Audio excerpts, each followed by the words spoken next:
You know what's funny about rock and roll history? We spend so much time talking about the differences between artists that we forget to look at the connections. And there's one connection that nobody really talks about, one that's been hiding in plain sight for over 50 years. It's the story of how four lads from Liverpool who sang about holding hands and loving each other actually planted the seeds for the darkest, heaviest music ever created. It's the untold story of how the Beatles influenced Black Sabbath, and how that influence created a friendship between two of music's most unlikely soulmates, Paul McCartney and Ozzy Osbourne. And at 83 years old, Paul McCartney has finally opened up about what that connection really meant, especially after saying goodbye to his friend Ozzy in July of 2025. This isn't just another rock and roll story. This is about how music transcends genres, how respect bridges generations, and how four kids from Birmingham who wanted to scare people with their music were actually trying to follow in the footsteps of four kids from Liverpool who just wanted to make people happy. Stick around, because what Paul recently revealed about Ozzy will change how you think about both the Beatles and Black Sabbath forever. Let's go back to 1963, to a grimy industrial city called Birmingham in the English Midlands. If you've never been to Birmingham in the 60s, imagine a place where the sky was perpetually grey, where factory smoke choked the air, and where working-class kids had exactly two options in life: work in the factories like your dad, or find some other way out. For a 14-year-old kid named John Osbourne, living in the Aston district of Birmingham, life was pretty much black and white. Literally. Everything was covered in soot from the factories, everything was drab, everything was hopeless. His family was poor, really poor. 6 kids crammed into a tiny house with an outside toilet. Young John, who everyone called Ozzy, was struggling in school, getting into trouble, feeling like he didn't belong anywhere. And then one day, something happened that changed everything. He heard a song on the radio. Not just any song. She Loves You by the Beatles. Yeah. Those 3 simple syllables, that infectious melody, Paul McCartney and John Lennon's voices harmonizing together, it was like someone flipped a switch and suddenly the world was in color. Ozzy himself said it best years later: "She Loves You had such an impact on me. I remember exactly where I was the first time I listened to it." He described his life in Birmingham as being like living in black and white until he heard the Beatles, and then suddenly everything switched to color. This wasn't just about liking a song. This was a spiritual awakening. For the first time in his life, Ozzy Osbourne saw a way out. Here were 4 working-class kids from Liverpool, not that different from Birmingham, and they were on the radio, they were famous, they were making it. If they could do it, maybe, just maybe, a kid from Aston could do it too. Now here's where it gets interesting, because Ozzy wasn't the only future Black Sabbath member who was completely obsessed with the Beatles. Geezer Butler, who would become Black Sabbath's bassist and primary lyricist, was equally influenced. In a 2024 interview, Geezer said, "They were a massive influence, because there was nobody else like them at the time. There was hardly any British rock and roll before the Beatles." Think about what Geezer is saying there. Before the Beatles, British kids were listening to American rock and roll, Elvis Presley, Chuck Berry, Little Richard. British musicians were just trying to copy what the Americans were doing. But then the Beatles came along and showed that British kids could not only play this music, they could own it, transform it, make it their own, and conquer the world with it. Geezer put it perfectly: the Beatles gave us some hope that British bands could be successful. This wasn't just musical inspiration. This was hope. This was permission to dream. This was 4 guys from Liverpool telling kids all over Britain, you can do this too. And in Birmingham, 4 working-class kids took that message to heart: Ozzy Osbourne, Geezer Butler, Tony Iommi, and Bill Ward. They all grew up listening to the Beatles, watching the Beatles on television, buying Beatles records, studying every harmony, every chord change, every production technique. But here's the million-dollar question: how do you get from She Loves You to Black Sabbath? How do you get from I Want to Hold Your Hand to Iron Man? How does the band that sang about love and happiness influence the band that sang about war pigs and paranoia and the end of the world? The answer is more fascinating than you might think. First of all, let's talk about what the Beatles really were. Yes, they sang love songs. Yes, they were charming and wore matching suits and made teenage girls scream. But that's just the surface. Dig deeper into the Beatles' catalogue and you find something much darker, much more experimental, much heavier. Listen to Helter Skelter from the White Album, recorded in 1968. That distorted guitar, that raw screaming vocal from Paul McCartney, that relentless pounding rhythm. Music historians often cite Helter Skelter as one of the first heavy metal songs ever recorded. Paul McCartney wrote it after reading an interview where The Who claimed they had made the loudest, rawest, dirtiest rock song ever. Paul's response was basically, Oh yeah? Hold my beer. He told the engineers to record it as loud and as dirty as possible. The result is a song that sounds like it could have been on a Black Sabbath album. Or listen to I Want You, She's So Heavy, from Abbey Road, released in 1969, the same year that Black Sabbath formed. That song is 8 minutes long, and the last half is just this crushing, repetitive guitar riff over and over, getting louder and louder, darker and darker, until it just cuts off abruptly. Geezer Butler specifically cited this song as an influence on Black Sabbath sound. That dark, heavy, droning quality, that came from the Beatles. But the Beatles' influence on Black Sabbath goes way beyond just the heavy songs. It's about the entire approach to music. The Beatles proved that rock and roll could be more than just 3 chords and a love song. They proved you could experiment, you could bring in orchestras, you could use the studio as an instrument, you could write about anything you wanted, you could push boundaries. The Beatles made Sgt. Pepper's Lonely Hearts Club Band in 1967, and that album basically said, there are no rules anymore. Rock music can be whatever you want it to be. Black Sabbath heard that message loud and clear. If the Beatles could write Eleanor Rigby about loneliness and death, if they could write A Day in the Life about the meaninglessness of modern existence, if they could put sound effects and backwards tapes and orchestras on their records, then why couldn't a band from Birmingham write about war and death and darkness? Why couldn't they tune their guitars down to make them sound heavier? Why couldn't they name themselves after a horror movie? The Beatles gave Black Sabbath permission to be different, to be themselves, to break all the rules. And let's talk about that name for a second, because it's a perfect example of how the Beatles influenced Black Sabbath's thinking. In 1969, Ozzy, Geezer, Tony, and Bill were playing blues rock under the name Earth. They were just another band trying to make it, playing the same kind of music as dozens of other bands. Then one day, Geezer Butler looked across the street from their rehearsal space and saw a cinema. They were showing a horror movie called Black Sabbath starring Boris Karloff. Geezer noticed something interesting. People were actually paying money to be scared. They were lining up, buying tickets, sitting in a dark theater to watch something that would terrify them. And Geezer had an epiphany. If people pay money to be scared by movies, why wouldn't they pay money to be scared by music? That was the birth of Black Sabbath as a concept. But where did that kind of thinking come from? From the Beatles. From watching the Beatles reinvent themselves constantly, from mop-top sweethearts to psychedelic experimentalists to bearded hippies to suit-wearing businessmen. The Beatles taught everyone in rock music that you could reinvent yourself, that you could be anything you wanted to be, that you could take your art in any direction. So Black Sabbath decided to take rock music in the darkest direction possible. On February 13, 1970, Black Sabbath released their self-titled debut album. It opens with the sound of rain and church bells, and then that guitar riff kicks in. Tony Iommi's guitar, tuned down to create the heaviest sound anyone had ever heard.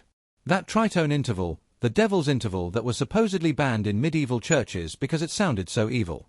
And then Ozzy's voice, wailing in terror, "What is this that stands before me? Figure in black which points at me." The song Black Sabbath is basically a horror movie in musical form, and it changed music forever. This was the birth of heavy metal as we know it. But even on that first album, you can hear the Beatles' influence. Listen to Warning, a 10-minute blues jam with psychedelic elements straight out of the Beatles' playbook. Listen to the melodic bass playing from Geezer Butler, clearly influenced by Paul McCartney's melodic approach to the bass guitar. Listen to the harmonies between Ozzy and the instruments, creating that wall of sound that Phil Spector pioneered and the Beatles perfected. Black Sabbath wasn't rejecting the Beatles. They were taking everything the Beatles taught them and pushing it in a heavier, darker direction. And then there's Ozzy himself. His vocal style is unique in heavy metal, and it comes directly from the Beatles. Most heavy metal singers scream and growl and show off their power. Ozzy sings melodies. Beautiful, haunting melodies that stick in your head. Where did he learn that? From listening to Paul McCartney and John Lennon sing. From studying how the Beatles could write a melody that you'd be humming for days. Listen to Changes from Black Sabbath's 1972 album Volume 4. That's basically a Beatles ballad with heavier production. Listen to Mama, I'm Coming Home from Ozzy's solo career. That could have been on a Paul McCartney album. Ozzy's entire approach to singing, his focus on melody over power, comes directly from his obsession with the Beatles. In one interview, Ozzy said, "I owe my career to the Beatles. If there were no Beatles, there'd be no Ozzy." He wasn't exaggerating. The Beatles gave him permission to dream, gave him a roadmap for success, and gave him the musical vocabulary to express himself. Now let's jump forward to October 2001. By this time, Ozzy Osbourne is a legend. Black Sabbath has sold millions of records, pioneered heavy metal, influenced countless bands. Ozzy's solo career has been massively successful. He's the Prince of Darkness, one of the most recognizable figures in rock and roll. But he's also still that 14-year-old kid from Birmingham who heard She Loves You on the radio and had his life changed forever. And he's about to meet his idol. Howard Stern, the shock jock radio host, has both Ozzy Osbourne and Paul McCartney in the studio on the same day. When Ozzy hears that Paul is there, he freaks out. In a good way, but he freaks out. This is the moment he's been waiting for his entire life. Paul McCartney is in the building. Paul McCartney, one quarter of the Beatles, the band that changed Ozzy's life, the bassist whose playing influenced every rock musician of Ozzy's generation, the songwriter who wrote some of the most perfect pop songs ever created. Ozzy is backstage, pacing, nervous like a teenager about to meet his crush. And then he sees Paul. Security camera footage captured the moment. Ozzy rushes toward Paul, arms open wide, and just bare hugs him. This 60-something-year-old rock legend hugging this other 60-something-year-old rock legend like they're long-lost brothers. And Ozzy tells Paul, "Meeting you is a lifetime ambition." Think about that. Ozzy Osbourne, who has performed for millions of people, who has done things on stage that would make most people blush, who has bitten the head off a bat, who has lived one of the craziest lives in rock and roll history, is starstruck. Completely starstruck. He later said, "When I first met Paul McCartney, it was like meeting Jesus Christ." That's not hyperbole for Ozzy. That's how he actually feels. And Paul? Paul is gracious, warm, friendly. Because Paul McCartney gets it. He understands what the Beatles meant to people. He understands that the Beatles weren't just a band, they were a cultural force that changed lives. And he's genuinely touched that his music meant so much to Ozzy. They talk for a few minutes, these two legends from completely different worlds but connected by the universal language of music. Ozzy tells Paul how much the Beatles influenced him, how She Loves You changed his life. Paul tells Ozzy that he respects Black Sabbath, that they created something unique and important. It's a mutual admiration society, but it's real. These aren't just two rock stars being polite. This is genuine respect between artists who understand each other's craft. After they meet, Ozzy is floating. He calls it one of the greatest moments of his life. He later said that meeting Paul McCartney was more exciting than any award he'd ever won, any platinum record, any sold-out stadium show. Because in that moment, the circle was complete. The kid from Birmingham who heard the Beatles on the radio and dared to dream got to meet his hero and got to tell him, "Thank you. Thank you for showing me what was possible. Thank you for giving me hope. Thank you for changing my life." Over the years, Ozzy never stopped talking about the Beatles and Paul McCartney. In interviews, he'd constantly bring them up. He recorded a cover of In My Life on his 2005 album Prince of Darkness.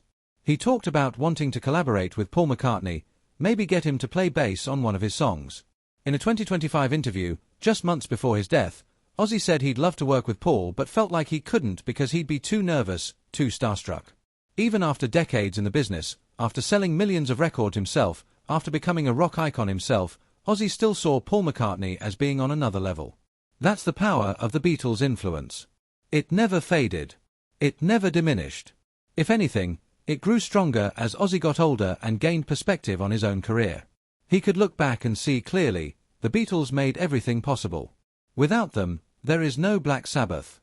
Without Paul McCartney, there is no Ozzy Osbourne. And Paul McCartney? What did he think about Black Sabbath and Ozzy? For years, people wondered if Paul even knew who Black Sabbath was. The Beatles were pop music royalty.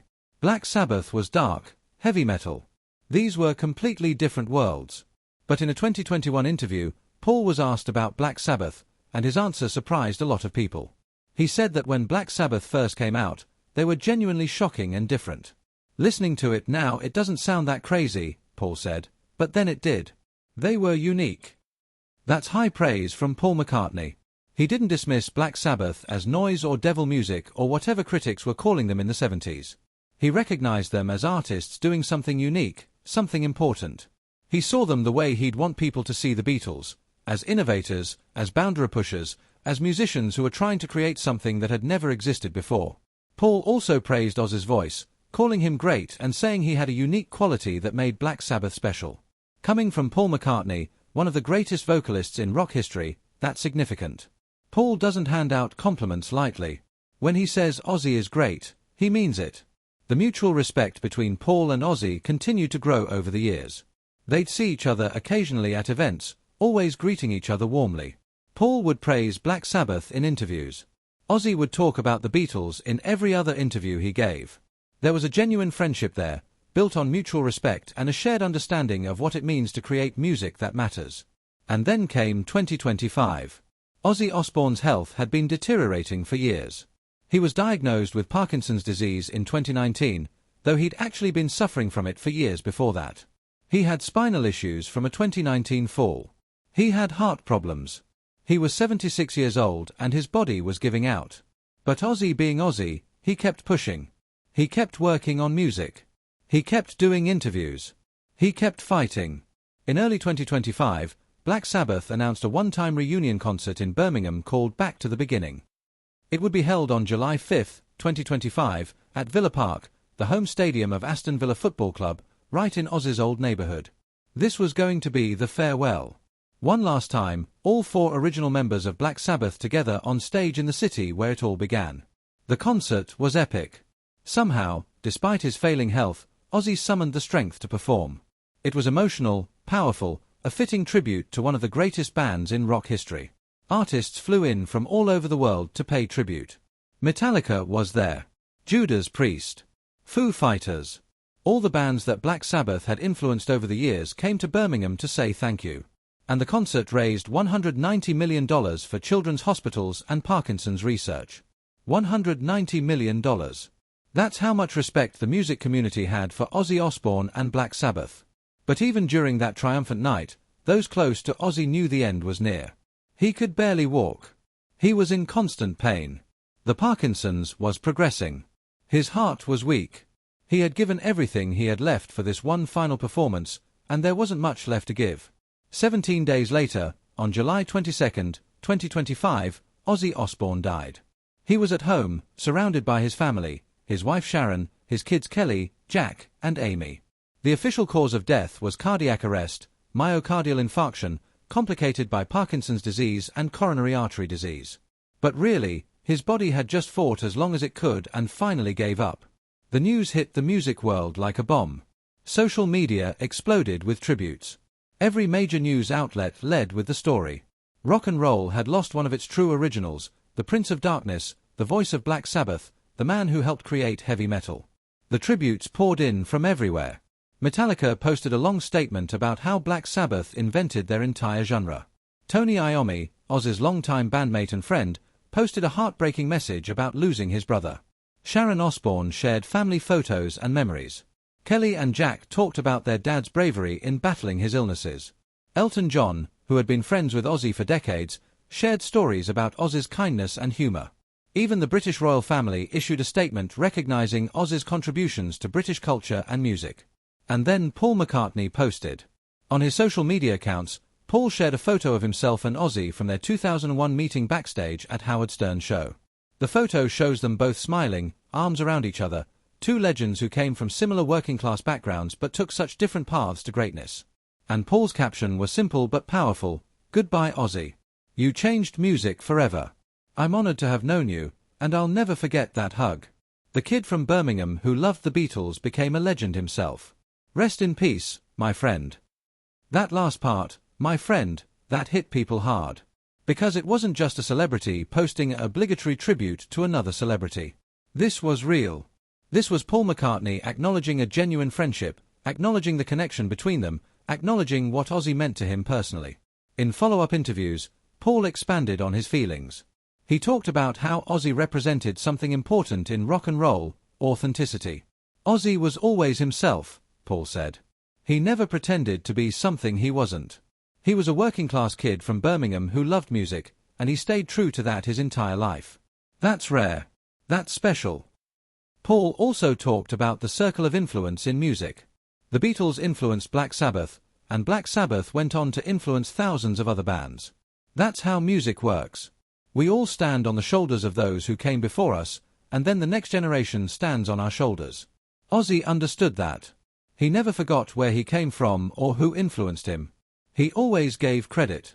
That's the mark of a true artist. But the most revealing comments came from an interview Paul did a few weeks after Ozzy's death.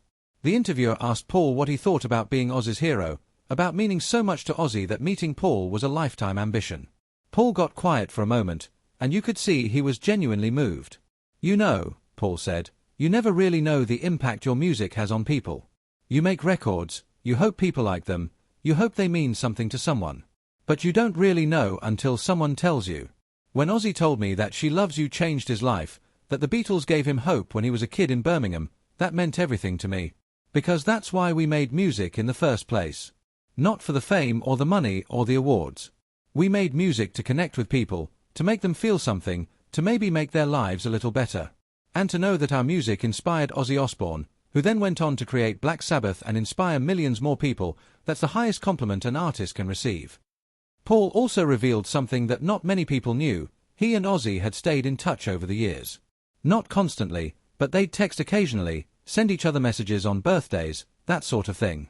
"Ozzy had a great sense of humor," Paul said. "He'd send me these rambling voice messages, and half the time I couldn't understand what he was saying because of his accent and the way he talked, but it would always make me laugh. He was genuine. He was real. And when he was diagnosed with Parkinson's and going through all his health problems, he never complained. He just kept pushing forward. That took courage." Paul also shared a story that he hadn't told publicly before. In May 2025, just 2 months before Ozzy died, Paul had sent him a video message. Ozzy had been hospitalized and was having a particularly rough time. Paul recorded a video on his phone, just talking to Ozzy like a friend. Telling him to keep fighting, telling him that the whole music world was rooting for him, telling him how much he meant to so many people. "And then I sang a bit of She Loves You for him," Paul revealed. "I figured, if that song changed his life when he was 14, maybe it would bring him some comfort now." Sharon told me later that Ozzy watched that video every day until he died. She said it made him smile even when he was in terrible pain. "That absolutely destroyed me when she told me that. But it also made me grateful that I could give him that small bit of comfort." The funeral for Ozzy Osbourne was held at Birmingham Cathedral on August 2, 2025. It was a massive affair, thousands of people lining the streets of Birmingham to say goodbye to their hometown hero. The service itself was private, just family and close friends, but they broadcast it on screens outside for the fans. The musical performances were incredible. Elton John played piano and sang. Metallica performed an acoustic version of Changes. Paul McCartney closed the service by performing Let It Be on piano. He dedicated the performance to my friend Ozzy, who understood that music is about love, even when you're singing about darkness. There wasn't a dry eye in the cathedral. After the service, Paul spoke briefly to reporters. "Ozzy was one of a kind," Paul said. "Rock and roll will never see another like him. But his music lives on, and his influence lives on. Every kid who picks up a guitar and wants to make heavy music, they're standing on the foundation that Ozzy and Black Sabbath built. And Black Sabbath was standing on the foundation that the Beatles built. And the Beatles were standing on the foundation that Elvis and Chuck Berry and Little Richard built. That's the beautiful thing about music. It never dies. It just keeps flowing from one generation to the next, changing form but never disappearing." In the months since Ozzy's death, Paul has continued to honor their friendship. He's worn a Black Sabbath t-shirt on stage during his concerts, which is not something anyone ever expected to see Paul McCartney do. He's talked about Ozzy in interviews, sharing stories and keeping his memory alive. And he's been vocal about the connection between the Beatles and Black Sabbath, something he'd never really discussed in depth before. "People think the Beatles and Black Sabbath are opposites," Paul said in a recent interview. "Love songs versus darkness. Pop versus metal. But we're not opposites. We're a family.